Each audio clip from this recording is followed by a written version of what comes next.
Donc vous entraîniez des policiers haïtiens? Non, pas vraiment. On était pourtant censé le faire.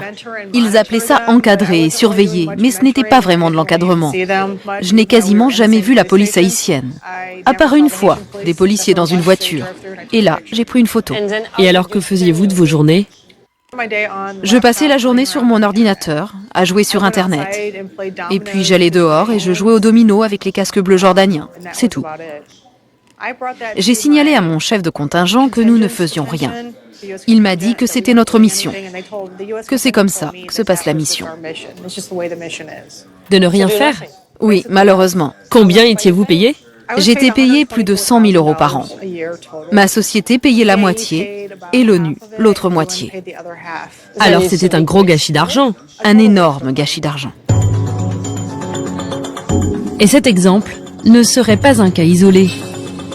Au Darfour, l'ONU emploie 20 000 personnes et dilapiderait des millions d'euros par an. Nous avons pu joindre un cadre des Nations Unies qui travaille sur place.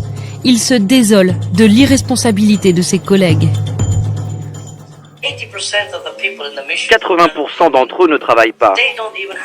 Ils ne savent même pas pourquoi ils sont là. Je me sens très mal à l'aise quand je vois cet argent versé par les États membres et tous ces millions qui ne sont pas bien dépensés.